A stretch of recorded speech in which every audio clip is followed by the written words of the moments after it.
आ जाओ यार ठंडा हो छोड़ो यार जरा नहीं यार शेख साहब वो बुरे उसकी ढूंढना मैं बुरे चला बस कर चुप कर चलाओ मैं नहीं डरना इतने डर के बैठेगा मैंने भावे गोली मार देनी जेडी कमरे च पै रहे हो बाहर कोई नहीं है मैनू मेरा ईमान है मेरा कुत्ता तो भौंक नहीं तू की करेगा कुत्ते की तरह तू भी कुत्ता होगा वो बस ओ चल जा मैं तेरी बोंड पाड़ देगा तेरी भैन नू लाने तेरे बड़े गश्ती दे बच्चा ये जाली होंदी मैं तेनू इतना मारना मारा तेरी भैन नू लाने मेरा लाने पाट लगे तू पाड़ी मेरा लाने पाट लगे तू गश्ती दे बच्चा लाने पाट लगे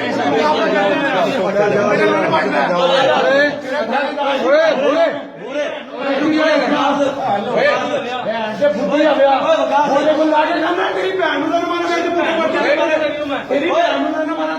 एक मिनट सीधा बैठे और चल जा तेरी भैन नू पाड़ कमियां ना मारेगा बुद्धि दिया तेरे बच्चे बना देने मैं भैन चोदा तू मैनू नहीं जानता अच्छा बस बस कर बड़ा थानेदार एक बोंडा की करेगा यार मेरा झूठा बच्चा दिता यार घूर के लंग रहा भैन का दिता पहले पर्चे तेन पुलिस ने अपना गुनाहगार किया क्यों नहीं किया सारे 2 साल में पकड़ी दे नहीं रहा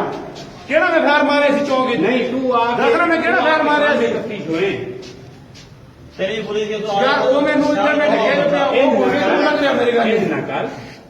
चल बैठ जा यार चल और बेटा तू कह जो सारे तो अफसर कह रहे हैं तो भाईजान मैं तू बैठ जा मेरे नाल होने ड्रामे गिरियां और कुछ नहीं होता तुम बैठ जा तुम वो तो तुम सुन रहे हो घूर के लंघ रहा मैं उन गाड़ी में देव दस मैं केड़ा मई जाए तो रह बैठ जा तू बस केड़ा इन्हों में केड़ा गवाह किया जेड़ा मेरे से गवाह का पर्चा दिता है